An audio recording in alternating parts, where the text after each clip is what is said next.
Olá, pessoal. Boa noite a todos. Eu sou a Viviane, sou psiquiatra e psicogeriatra do programa Terceira Idade. Estamos aqui para mais um encontro pelo Proter, pelo Instagram do Proter. E hoje a gente está aqui para falar sobre um tema bastante complexo e muito importante, que é a interdição de indivíduos com doença de Alzheimer e outras causas de demência. Para falar sobre esse assunto, eu convido o meu amigo Sérgio Rahman. Sérgio é médico, é mestre em psiquiatria pela Faculdade de Medicina da USP, especialista em medicina legal, perito judicial e também advogado pela Faculdade da USP, pela Faculdade de Direito do Largo São Francisco. Tudo bom, Sérgio? Boa noite. Oi, Vivi. É um Tudo bom? prazer estar aqui com você. Fico muito feliz com o convite e tenho certeza que essa conversa vai ser bastante proveitosa. Espero que seja interessante para quem nos assiste. Sim. Bom, nós sabemos que nas demências, de um modo geral, os indivíduos acometidos pela doença evoluem para uma progressiva incapacidade das suas funções, né? É uma progressiva perda da sua funcionalidade, e aí, em algum momento, a interdição acaba sendo um assunto que surge na vida desse indivíduo e da família, né? E aí, Sérgio, eu queria te perguntar primeiro o básico, né? O que seria uma interdição? Então, primeiramente, quero dar boa noite para todos os que estão nos assistindo. E é com muita felicidade que eu falo a respeito desse tema, que é muito importante e em cima do qual existe um certo tabu, né? Normalmente, quando a gente ouve falar de interdição, esse termo tem uma conotação muito negativa e às vezes é até mesmo difícil introduzir esse assunto para pacientes, familiares. E, no entanto, como você disse, em determinados momentos é importante realizar esse tipo de discussão, principalmente na sua especialidade, você que trabalha como psiquiatra especialista no atendimento a esse público, né, população idosa, em que a prevalência de quadros demenciais, de doença de Alzheimer, é bastante elevado, né? E isso vai levando a uma perda cognitiva, a uma dificuldade de discernimento que vai ocorrendo de forma progressiva, até que chega o momento em que a pessoa não consegue mais realizar aquilo que nós chamamos de atos da vida civil. Então, o que é um ato da vida civil? Por exemplo, você celebrar um contrato, você vender um imóvel, você assinar um contrato de locação, você deixar testamento. Então, são todos esses atos que têm uma implicação jurídica e que levam existe uma implicação no patrimônio da pessoa, né? Então, a pessoa, para poder vender um imóvel, ela precisa saber qual que é o valor desse imóvel, por que ela deseja vender, o que ela quer fazer com aquele dinheiro. Ela precisa conhecer todo esse tipo de relação e de implicação, né? E você muito bem sabe que a pessoa com demência chega um momento em que ela se torna incapaz de saber a respeito dessas questões. E aí, nesse momento, é importante realmente discutir a respeito da interdição, que é um instrumento jurídico através do qual a pessoa ela é declarada incapaz para realizar esses atos da vida civil e é nomeado um curador, que normalmente é um parente próximo da pessoa, é um filho, pai, irmão, que se torna responsável pela administração dos bens da pessoa que foi interditada, de modo a preservar a sua integridade patrimonial, né? Porque essas pessoas que se tornam incapazes, elas se tornam vulneráveis, por exemplo, a golpes, elas podem dilapidar o patrimônio sem saber exatamente aquilo que elas estão fazendo. Então a interdição é um instrumento que visa proteger essas pessoas para que elas tenham até o final da sua vida resguardados os seus cuidados, tanto no que se refere aos cuidados pessoais, mas também à preservação do seu patrimônio. Certo. Sérgio, qual é o momento certo para a família pensar em entrar com o processo de interdição? A gente vê muitas famílias na fase inicial das demências usando procuração, né, para conseguir sacar o dinheiro do paciente, para poder pagar as contas dele. Enfim, a procuração é um instrumento bastante utilizado, assim, eu observo nas famílias na fase mais leve, em que o paciente ainda consegue ir para o cartório e assinar, né, Sim. a procuração. Eu queria saber, assim, em que momento que a família deve pensar num processo de interdição e se usar a procuração na fase mais inicial da doença é adequado, faz sentido. Uhum. Veja bem, a procuração, o ato da procuração, o instrumento de procuração, quando o indivíduo ele dá esses poderes, né, para que alguém seja o seu procurador, isso também é um ato da vida civil. Então, para que ele faça isso, é necessário que tenha capacidade para realizar atos da vida civil. Ou seja, ele tem que ter discernimento. Se o indivíduo tiver discernimento ainda, como você disse no começo de um quadro demencial, não tem problema nenhum ele deixar uma procuração. Ele pode fazer, tá? A questão é que, à medida que o quadro demencial vai avançando, essa procuração ela se torna nula, né? Porque ela foi realizada no momento em que a pessoa estava capaz, e à medida que ela se torna incapaz, aquilo deixa então de ter validade, tá? Então, no momento em que a pessoa está incapaz, que a demência progrediu, que a pessoa se torna aquilo que é um termo jurídico também, a pessoa se torna alienada, ou seja, ela não sabe aquilo que está acontecendo em sua volta, a procuração ela deixa de ser um instrumento adequado para que familiares possam realizar atos de administração do patrimônio do indivíduo. Aí, nesses casos, realmente torna-se necessário a curatela, né? Ou seja, esse instrumento jurídico através do qual o juiz ele nomeia uma pessoa para realizar a administração dos bens da pessoa. Quanto ao momento ideal para se realizar a interdição, essa é uma questão muito difícil e eu acredito que não existe uma resposta objetiva para isso. Acho que realmente depende muito de família para família. Cada grupo tem uma dinâmica própria. Você bem conhece, né, você que trabalha muito com esse público, que existem pacientes que aceitam melhor quando você fala para eles que eles estão apresentando declínio cognitivo, outros que não aceitam de jeito nenhum, que entram em negação, famílias que conseguem lidar isso de uma forma melhor ou não. Então, eu acho que vai depender muito da sensibilidade do médico de poder abordar isso de uma forma sensível, objetiva e verdadeira com a família, né? E apontando quais serão as vantagens e quais são os problemas que precisam ser resolvidos. É importante dizer que se você fizer isso de uma forma muito precoce, você pode estar contribuindo para tirar a autonomia de uma pessoa que ainda tem possibilidade de realizar esses atos, né? Quando a demência ela é inicial, a pessoa não está completamente incapacitada de realizar esses atos que dizem respeito à sua vida.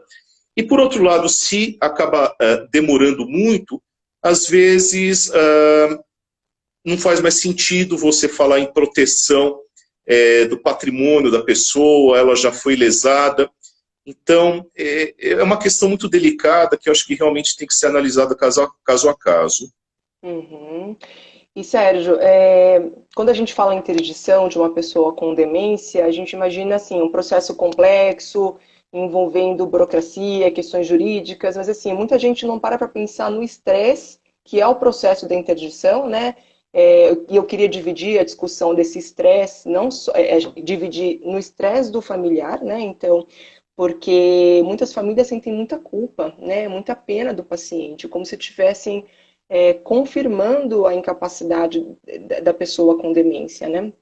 Então, quando as famílias começam a questionar a interdição, o que eles sentem mais é culpa e pena, né? E também imagino que o processo seja um processo bastante estressante e traumático para o paciente, porque você está falando agora que na fase leve a pessoa ainda pode ser capaz de responder pelos seus atos e compreender o que está acontecendo, mas é muito frequente o paciente não perceber suas falhas, né? Não perceber que está tendo um problema cognitivo. Às vezes o paciente pode perceber que a memória falha, então eles falam, a memória falha um pouquinho, né? Anda um pouco esquecido, mas quando a gente vai falar em doença, que a pessoa precisa de ajuda para tomar medicação, que a pessoa precisa de ajuda para tomar decisões que envolvem dinheiro, muitas vezes eles falam, não, mas eu não estou tão mal assim, né? E em alguns casos a gente já identifica uma dificuldade na compreensão que o coloca em risco, que coloca essa pessoa em risco, mesmo na fase leve de demência. Então, eu imagino que o processo de interdição, nesses casos, e em outros, seja bastante estressante, né, para a família e para o indivíduo. Não é uma coisa tão simples, não é só pegar um laudo médico que informe o quadro de demência e conseguir interditar, né? Imagino que seja uma coisa bastante complexa. Como você mesma disse, não é uma coisa tão simples, né? E envolve algum grau de estresse para a família e estresse nessas relações interpessoais dentro da família, né? Então, isso que você falou da forma como o familiar ele encara a doença daquela pessoa, existem muitas vezes quadros de negação, culpa, um misto de sentimentos envolvidos, e normalmente quando existe um processo desses, é muito comum que você encontre uma exacerbação desses sentimentos, ou que eles se tornem mais explícitos e que os conflitos apareçam de forma mais evidente, né? Por isso acho que é importante a família toda ela poder conversar e tentar se chegar a um consenso dentro da família. Muitas vezes a gente encontra irmãos que discordam e o processo ele pode acabar se tornando um pretexto para uma desagregação familiar, né? Pode causar prejuízo mesmo no relacionamento entre as pessoas. Eu já peguei como perito e como advogado também processos em que nitidamente você vê uma série de efeitos negativos nas relações dentro da família que se tornaram mais exacerbadas por conta da interdição, né? Então, acho que isso realmente tem que ser discutido de uma maneira verdadeira. E lembrar que, normalmente, nessas ações, a prova que vai demonstrar que aquela pessoa não está capaz para os atos da vida civil é uma prova pericial. Uhum. Então, essa pessoa que está sendo interditada vai precisar passar numa perícia, vai ter que ir num médico que vai abordar todas as dificuldades pelas quais ela está passando, vai ter que passar por testes, ela vai ser confrontada com as suas dificuldades. Então, isso traz realmente um estresse para a pessoa, né? E eu acho que isso tem que ser colocado também na balança para se determinar o melhor momento para se pensar numa interdição, tá? Sim. Porque, enfim, a pessoa passar numa perícia, isso, sem dúvida nenhuma, causa um estresse para ela. Não é uma coisa tranquila, trivial, né? Uhum. Então, Por isso, acho que também o médico tem que ser muito verdadeiro com o paciente, tem que abordar essas questões com ele. De repente, a pessoa nem sabe que está passando por um processo desses, e quando vai ver, é chamada para uma perícia, e você já pode imaginar toda a situação que é desencadeada a partir disso, né? Sim, sim. Imagino que a pessoa fique muitas vezes se sentindo até perseguida pela família, né? Desconfiada, desconfiança aumente, né? Desperte um Sim. desejo, um sentimento ruim no paciente mesmo, não só entre os familiares. Quando você comentou de discussões entre membros da família, me surgiu uma dúvida. Não precisa ter todos os familiares, por exemplo, todos os filhos concordando com o processo de interdição para a interdição ocorrer, certo? Correto, correto. Não é necessário. O que acontece?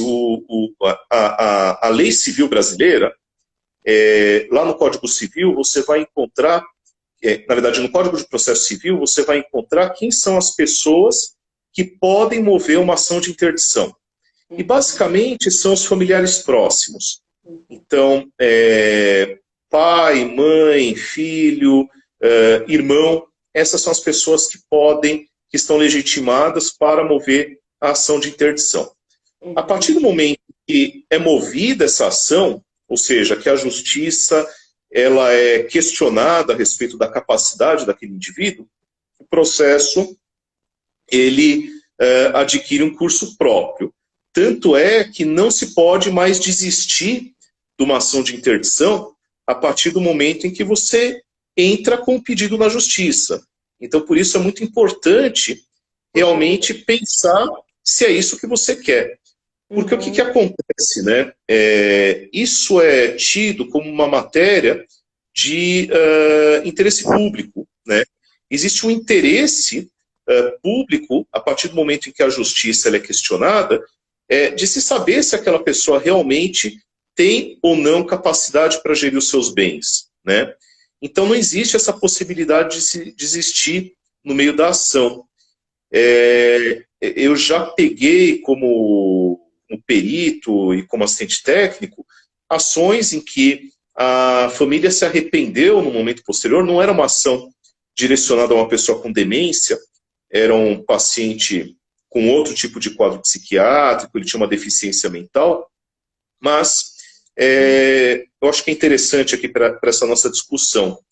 A família se arrependeu no momento posterior de ter movido a ação, queria desistir, mas o juiz, na sua decisão, ele falou, não, vocês não podem decidir, agora tem que esperar o processo caminhar até o fim, né? E isso gerou uma série de problemas no relacionamento com a pessoa que estava sendo interditada. Então, é um caso em que realmente faltou um aconselhamento, eu acho que mais sensível, né? E eu acho que isso é papel do psiquiatra, é papel do médico que está acompanhando o paciente, saber como é que se dá essa dinâmica, se é interessante ou não. Eu acho que se você for realmente esperar que apenas o advogado tenha esse tipo de juízo, eu acho que muitas vezes ele pode até estar bem intencionado, mas acaba tomando uma atitude que pode não ser a melhor dada aquela situação, né? Então, acho que para os nossos colegas que estão nos assistindo agora, eu acho que é importante saber a respeito das implicações e saber como orientar os seus pacientes. Para quem trabalha com pacientes incapazes, com quadros demenciais, para mim essa é uma questão essencial, viu, Vivi? Sim, muito, muito importante mesmo, Sérgio.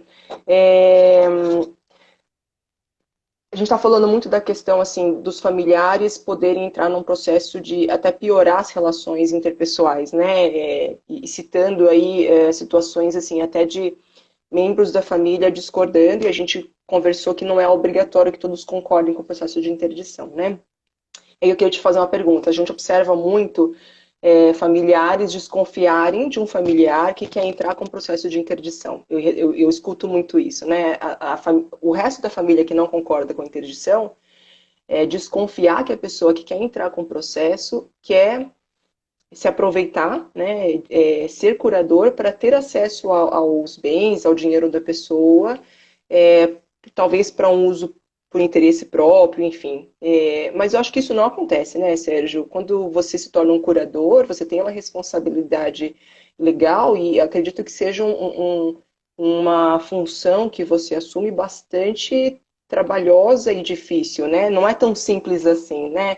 Porque a gente percebe muito isso. Ou a família traz pra gente uma desconfiança de alguém que está querendo interditar, ou a própria pessoa que está querendo interditar nos trazer angustiado que os irmãos estão desconfiados que a pessoa quer se aproveitar dos bens e do dinheiro, né? Queria que você falasse um pouquinho sobre o que é ser um curador, né? Porque eu imagino que não seja uma coisa assim fácil e tranquila e vou poder usar dinheiro. Muitas vezes a pessoa nem é tão, não é mal intencionada, mas os outros ficam com receio dela usar de uma forma a tirar algum tipo de proveito para si mesmo, né? Queria que você comentasse um pouquinho sobre isso. Sim. Assim, normalmente quando se fala de interdição, a gente pensa naquelas situações, muitas vezes da televisão, das novelas, que aparece o vilão que quer interditar alguém para tomar conta do dinheiro e para usá-lo da forma, enfim, para seu benefício, né? Mas, na verdade, se você for observar toda a legislação e o modo como se dá esse Instituto da Curatela, ser curador de alguém é um ônus, tá? É uma função que, como você mesma, como você bem disse, traz uma série de responsabilidades legais, e a pessoa, a partir do momento que ela é nomeada curadora, ela tem o dever de apresentar uma prestação de contas periódica. Então, o juiz, na sentença que concede a curatela, vai determinar de quanto em quanto tempo o curador ele tem que apresentar essa prestação de contas. Ao final de cada ano contábil, ela tem que mostrar quais foram as entradas, quais foram as saídas, como é que está o patrimônio daquela pessoa, e ela responde judicialmente por uma eventual má administração daqueles bens, né?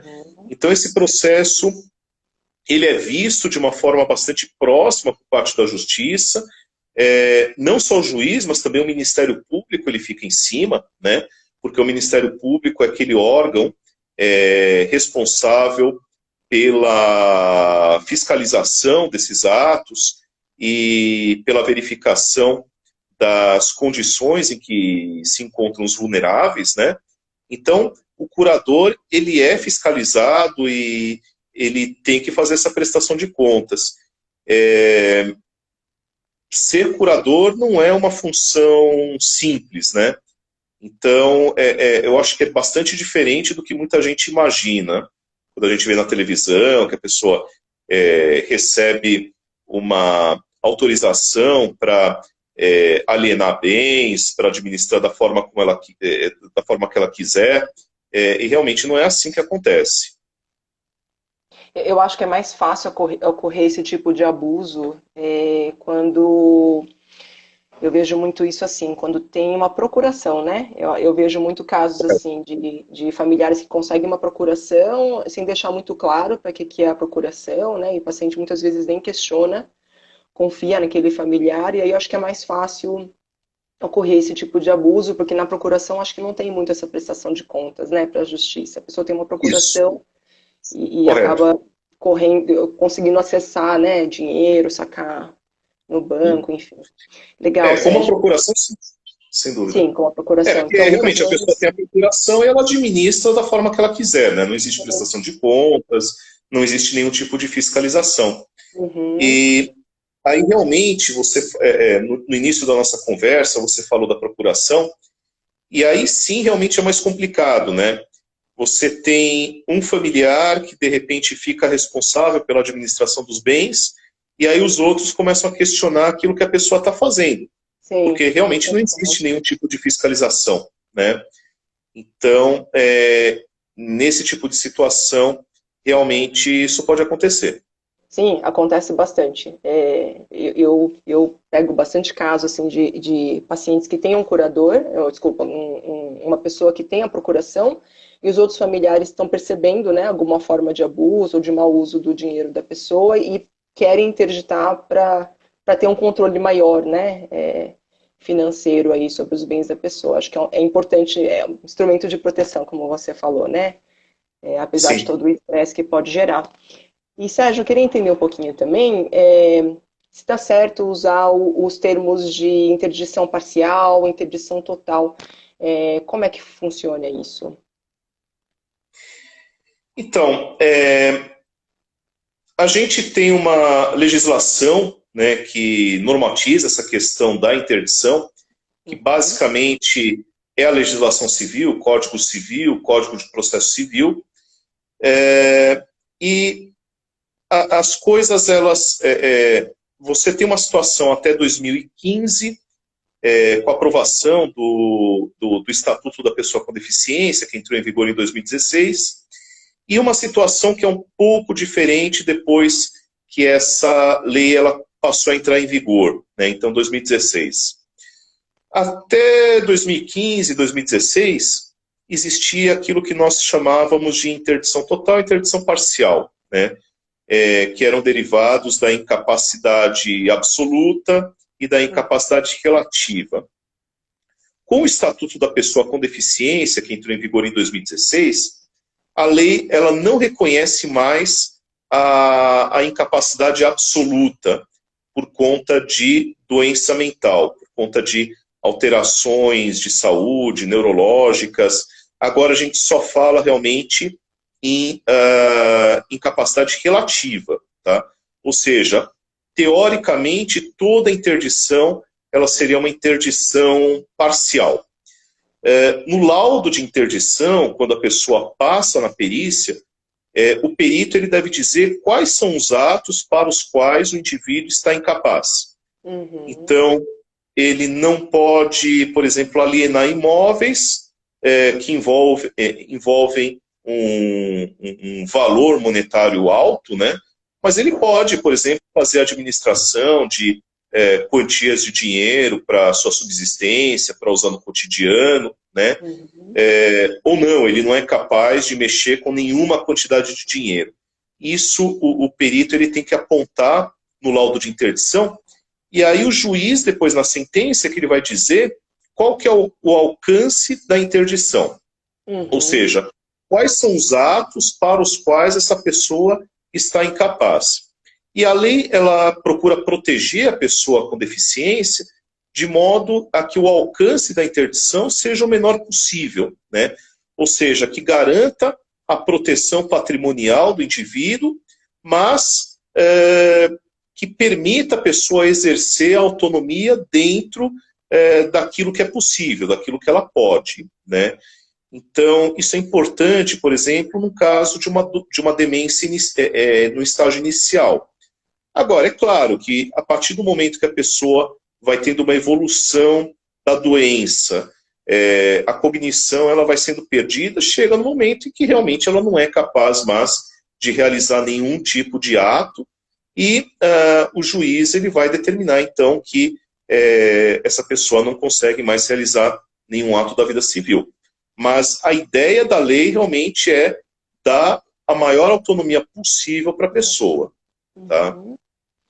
Ok, e aí me surge uma dúvida. Então, no caso das demências, em que a doença é progressiva e muda conforme os anos passam, eu acho que cabe a gente discutir um pouquinho sobre a interdição provisória e permanente, porque imagino que uma pessoa com demência, numa perícia, o perito consiga determinar o que ela consegue ou não fazer, tomar decisões ou participar da tomada de decisões, e que isso mude depois de um tempo, né? Como é que é isso? A pessoa tem uma curatela provisória, quanto tempo dura isso? Para eu pensar que daqui a um tempo, aquela capacidade que ela tem, ela pode não ter mais, e se a família pode, vamos supor que uma curatela provisória tem uma duração de 5 anos, por exemplo. Se a família pode, percebendo uma piora mais acentuada da demência, pode, junto à justiça, pedir uma revisão aí da curatela, ou até onde vai, né, a capacidade, o que a pessoa pode tomar de decisão. Essa é uma questão muito importante que você está levantando, porque esses estados são dinâmicos. Então, a capacidade da pessoa hoje é diferente da capacidade dela daqui a 6 meses, Sim. daqui a 1 ano, daqui a 2 anos. Então, a família ela vai informando o juiz, vai informando a justiça quais são as limitações que ela está apresentando naquele momento, vai apresentando provas, e o juiz ele pode determinar que seja feita uma nova perícia, né? Ou então que seja feita uma avaliação hoje, com uma reavaliação daqui a um período estipulado por ele, né? Para ver se ocorreu uma deterioração cognitiva adicional e se essa pessoa ela realmente continua capaz de realizar aqueles atos que foram verificados um tempo antes.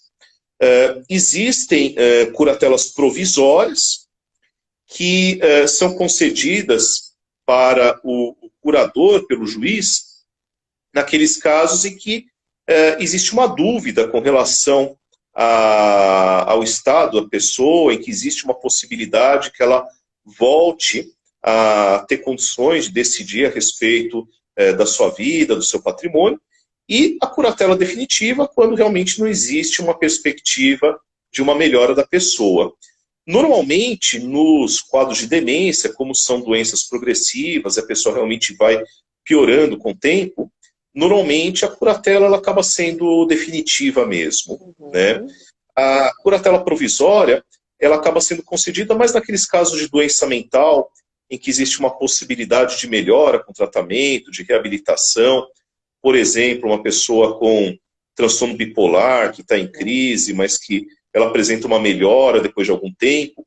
Já nos quadros degenerativos, demência, normalmente acaba sendo realmente uma curatela definitiva.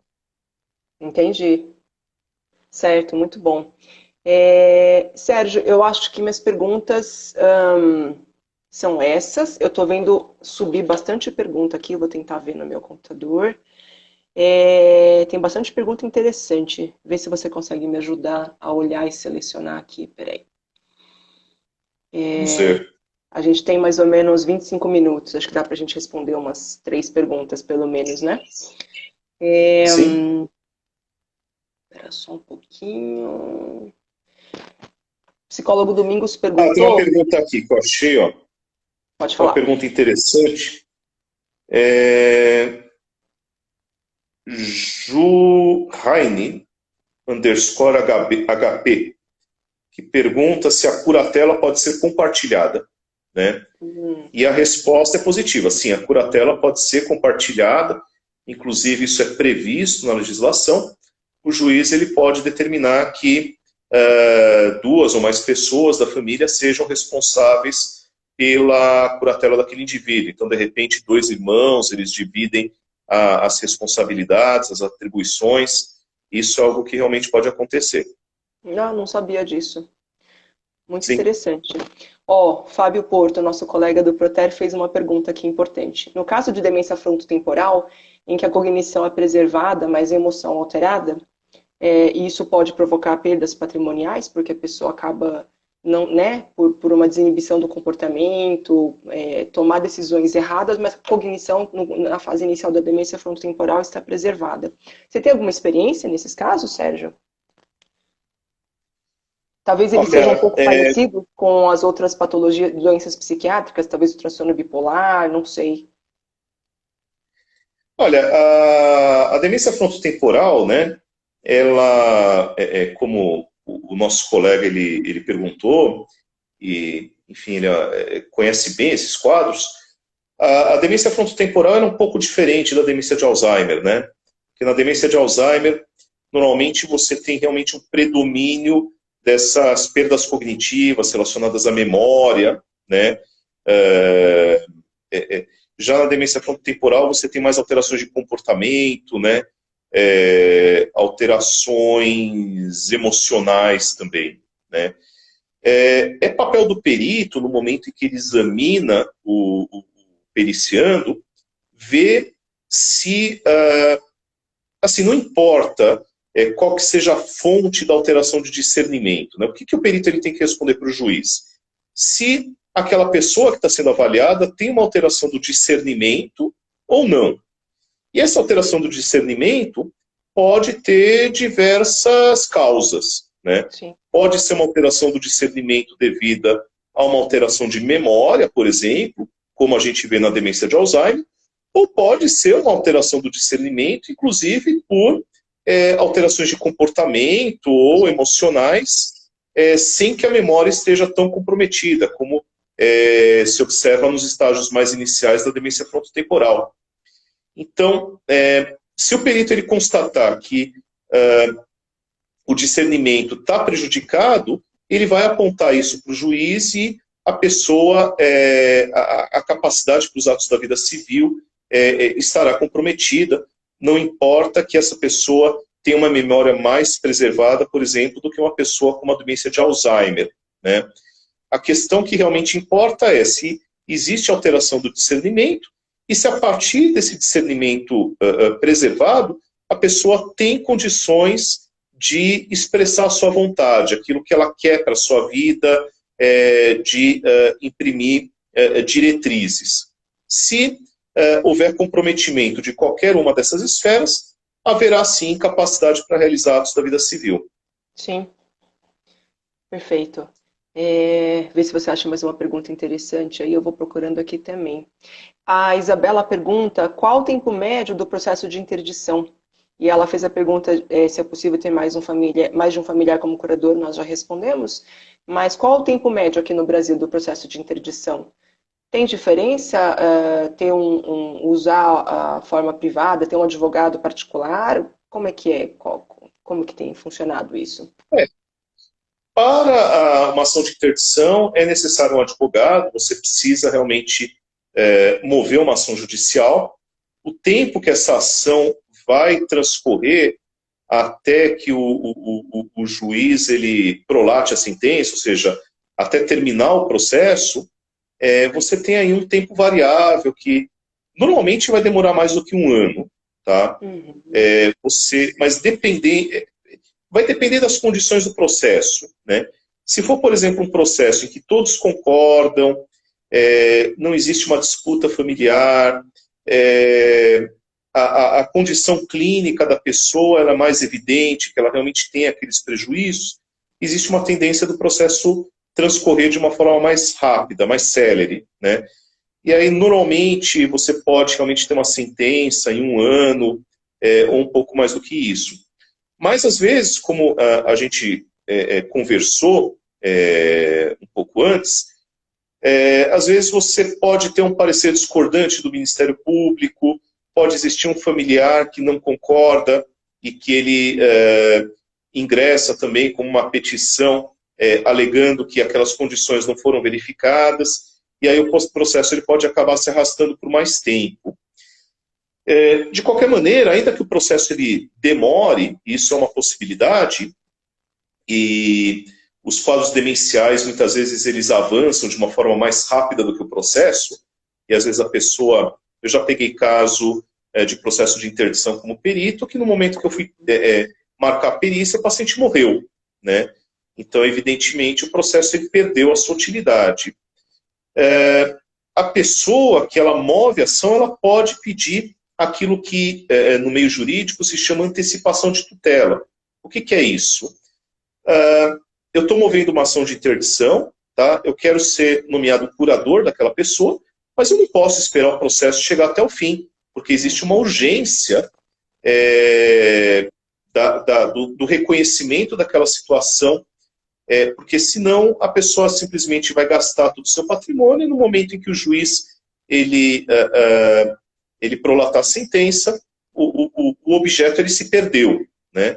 Então, nesses casos, o advogado ele entra com pedido de antecipação de tutela, ou seja, ele mostra que realmente existem evidências muito fortes, indícios muito fortes de que aquela pessoa realmente está incapaz para os atos da vida civil e que existe uma urgência de ser emitida curatela, porque se demorar pode ocorrer um prejuízo muito grave para a pessoa. Uhum. E aí, satisfeitas essas condições, ou seja, da urgência e dos indícios de que aquele direito ele realmente existe, o juiz ele dá antecipação de tutela e aí realmente ele concede uma curatela provisória até que o processo chegue até o fim, o juiz ele prolata a sentença e se aquilo for confirmado, a curatela ela se torna definitiva.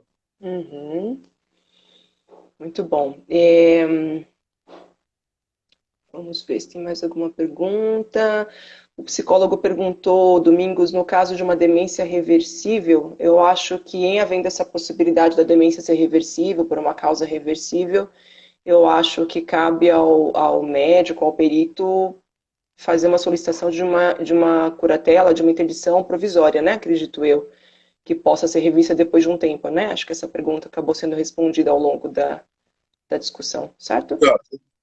Na própria perícia, se o perito ele constatar que aquilo é uma causa reversível, ele vai apontar para o juiz que a incapacidade ela é uma incapacidade temporária, né? Uhum. Então ele pode inclusive sugerir ao juiz que seja feita uma reavaliação depois de algum tempo Sim. e a própria parte, a pessoa, o advogado, a partir do momento em que a pessoa ela retoma a capacidade para os atos da vida civil, ela mesma pode pleitear em juízo que a interdição seja levantada para readquirir o direito de administração do seu patrimônio.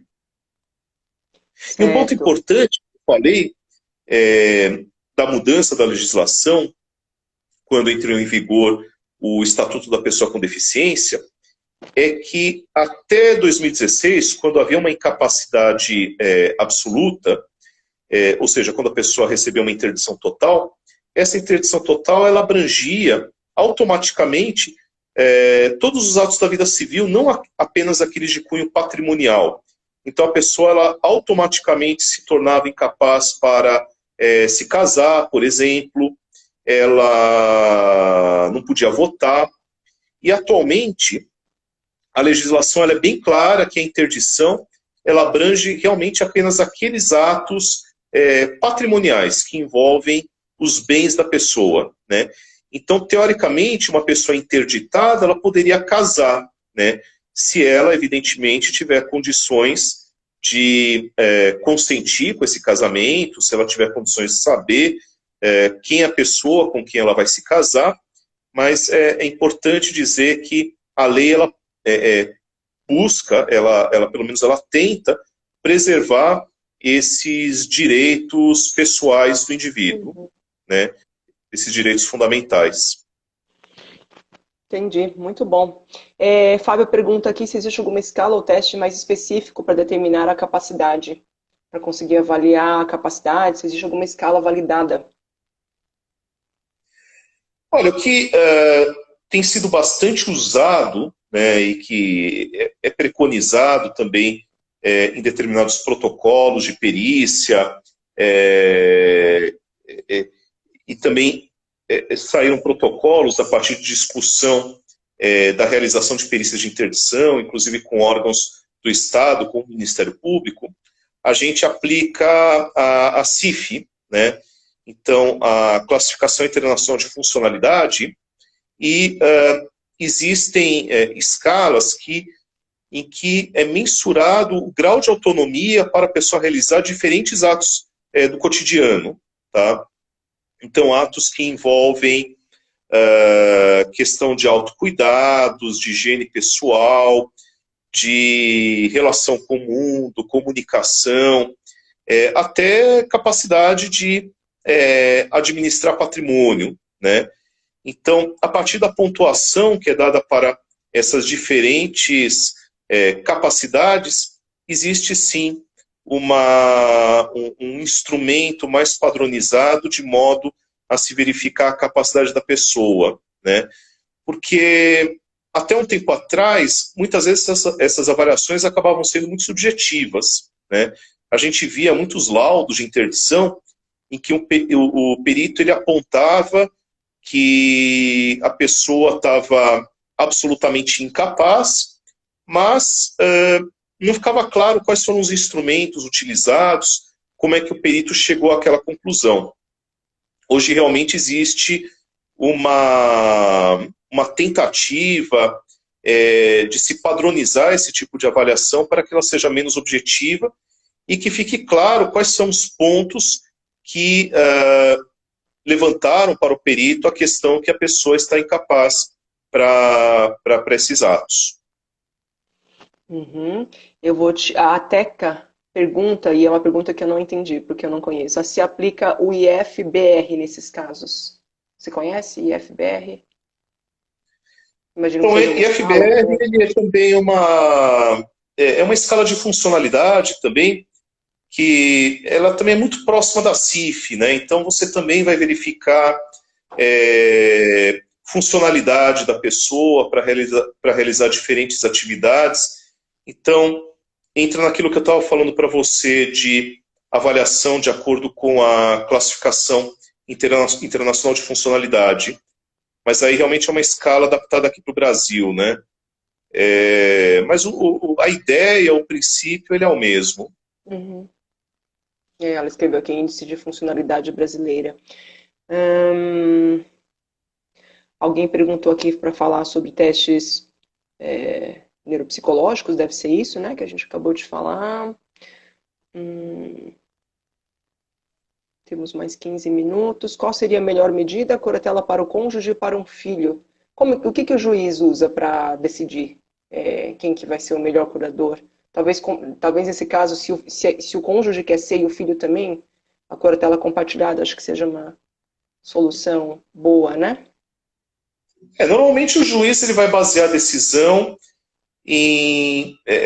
na verificação do tipo de relacionamento entre as pessoas, né? Então, Uhum. normalmente ele vai dar a curatela para aquele familiar que estiver mais interessado, que está mais próximo da pessoa, com quem tem um relacionamento melhor, né? O juiz ele vai evitar, por exemplo, dar a curatela para um filho com quem aquela pessoa não se dá bem, com quem nunca se relacionou.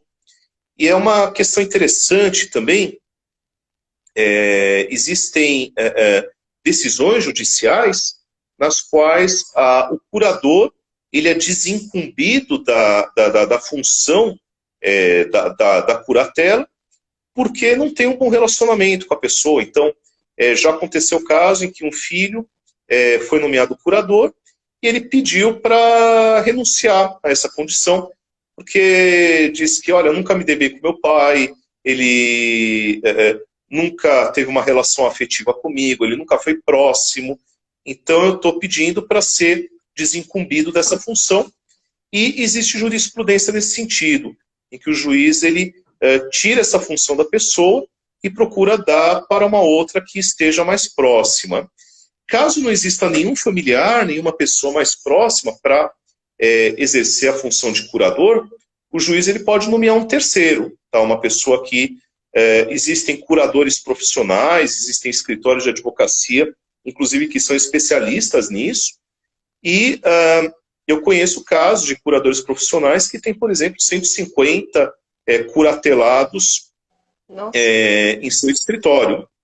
E são advogados que trabalham só com isso, com curatelas. Então, infelizmente, nós que somos psiquiatras e que trabalhamos em instituições, hospitais públicos, a gente vê aqueles pacientes, né, Vivi, que às vezes ficam internados por muito tempo, que perdem os vínculos familiares, os vínculos sociais, e quando você vai ver, não tem ninguém para se responsabilizar por aquela pessoa. E às vezes são até pessoas que têm patrimônio, né? E que precisam de alguém que faça esse tipo de administração. Aí o juiz ele nomeia um curador profissional. E esse curador profissional é pago com o dinheiro da pessoa interditada? Como é que é esse pagamento? Como é que...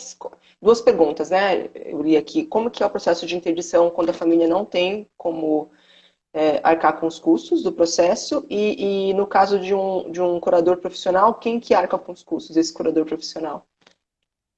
Uhum. Então, no caso da família que não tem condições de arcar, existe a assistência judiciária gratuita, né? Uhum. A família ela pode procurar a defensoria pública, tá? E a defensoria pública ela vai então mover a ação, tá? Representando aquela família que não tem condições de arcar com as custas processuais, e ela pede a concessão da assistência judiciária gratuita, alegando pobreza, né? E a justiça ela normalmente concede esse benefício, tá? Não é difícil de conseguir. não é necessário que a pessoa esteja num grau de miséria absoluta. Enfim, se ela realmente conseguir comprovar que as custas do processo vão trazer prejuízo para o pagamento das despesas mensais, para manutenção da família, então é concedido esse benefício da assistência judiciária gratuita, né? E no caso, então, você perguntou do curador profissional, né? Isso, que paga os custos de um curador profissional. O O dinheiro juiz, são os bens. Uhum. sim, o juiz ele pode determinar realmente que uma parte dos bens dessa pessoa seja usado para o pagamento de honorários, né? Uhum. Então a pessoa ela administra aqueles bens e recebe um pagamento por isso, né? Um trabalho remunerado. O Fábio perguntou uma coisa aqui que parece que já está respondida, mas eu achei que não, que é quando a pessoa não tem familiar. Nós, profissionais da saúde, identificando uma situação dessas, por exemplo, de um paciente que está internado, não tem familiar, né? Nós, profissionais, podemos acionar o Ministério Público para que esse processo de interdição aconteça? Sim, sim. Se você for olhar o Código de Processo Civil, lá você vai ver quem que são as pessoas legitimadas para mover uma ação de interdição. Uhum. Como eu falei para você, normalmente essas pessoas são os familiares próximos. Porém, no caso de pacientes institucionalizados, em que não existe esse tipo de familiar, a própria instituição ela está legitimada a mover a ação de interdição. Tá? E se não houver também familiar, não tiver ninguém, o próprio Ministério Público ele também pode mover essa ação. Então existe sim essa possibilidade. Uhum.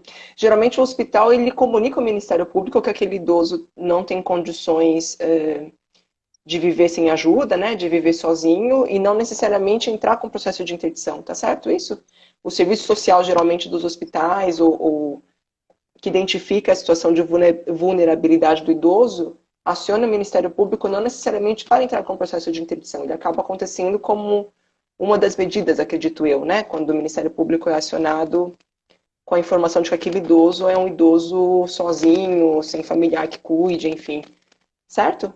Acho que é Pode isso, né? comunicar ao Ministério Público, mas o próprio hospital, a própria instituição, ela também é legitimada a entrar com uma ação de interdição. Então, não é necessário que o Ministério Público seja comunicado para que o Ministério Público entre com a ação de interdição. A própria instituição, ela pode fazer isso também. Mas, nesses casos, o Ministério Público ele sempre vai atuar, né? Sempre que você tiver um processo em que existe um incapaz, em que existe uma pessoa vulnerável, o Ministério Público ele vai intervir nesse processo, tá? Então, de uma forma ou de outra, ele sempre vai participar. Entendi. Vamos lá que surgiram mais perguntas aí, conforme você foi respondendo. Deixa eu ver. Vou dar a última para as primeiras. Há registros médicos de melhores em pacientes diagnosticados? Acho que essa pergunta e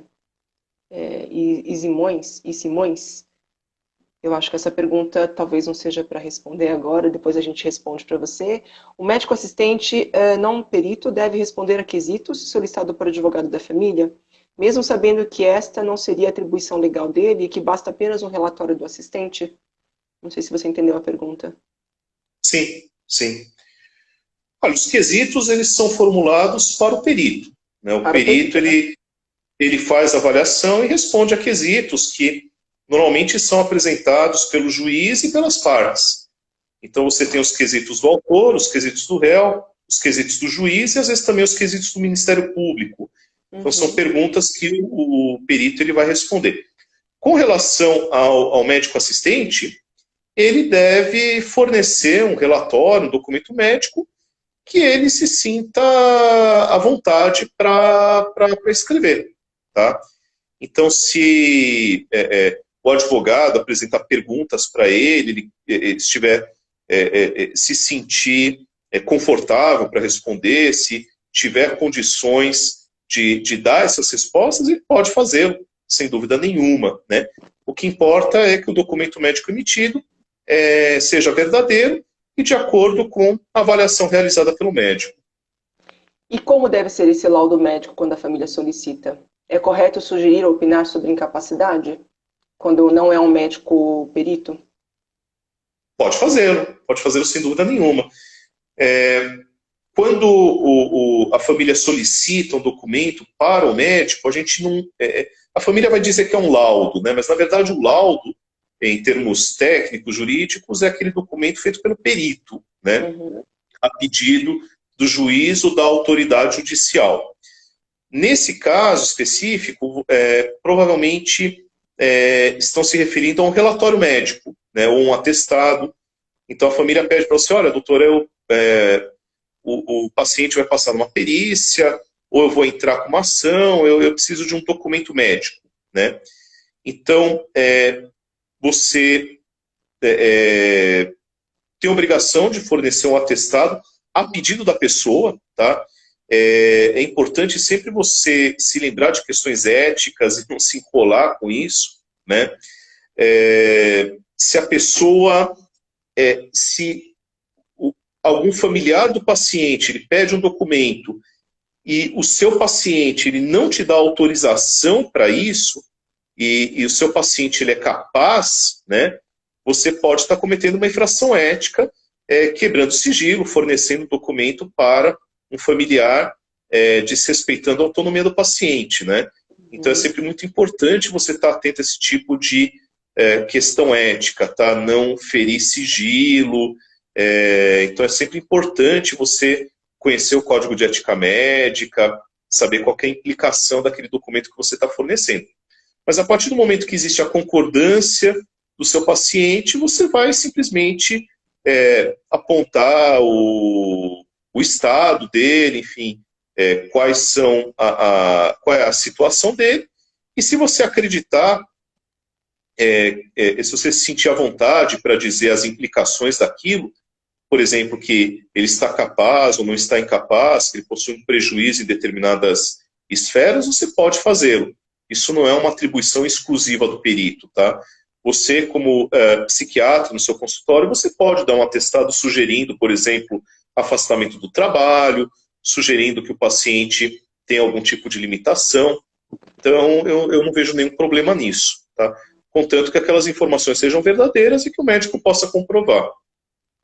A gente às vezes não pensa nisso, né, Sérgio? Como é importante, porque muitas vezes nos processos de demência, o paciente ele não vai concordar com o processo de interdição, né? Geralmente ele não concorda. E a gente vai fornecer esse relatório médico achando que é uma coisa muito simples e tranquila, e muitas vezes se a gente não parar para pensar se a gente consegue avaliar se a pessoa tem a capacidade ou não e deve ou não ser interditada, a gente pode estar fazendo um mal para esse paciente, né? Então, eu acho que mesmo que nós não sejamos peritos, né, e a gente não vai emitir no laudo a nossa opinião, é muito importante a gente avaliar se aquela situação, se aquele laudo que a família está pedindo, que muitas vezes o paciente não vai concordar se souber para que serve aquele laudo, a gente pensar se a gente deve ou não revelar essas informações, né? A questão do sigilo médico, mesmo quando o paciente tem demência, né? Isso é muito importante, tá? Isso é muito importante. Então, você revelar informações médicas sigilosas do seu paciente com estágio inicial de demência contra a vontade dele, você está incorrendo numa infração ética. E você pode ser responsabilizada por isso, tá? Inclusive na esfera judicial, até criminal, tá? Sim. Então acho que tem que tomar muito cuidado com isso. Eu vou te interromper porque o Instagram corta a gente em 9 segundos. Queria te agradecer muito pela sua presença. Ficaram perguntas aqui e a gente depois combina então de responder.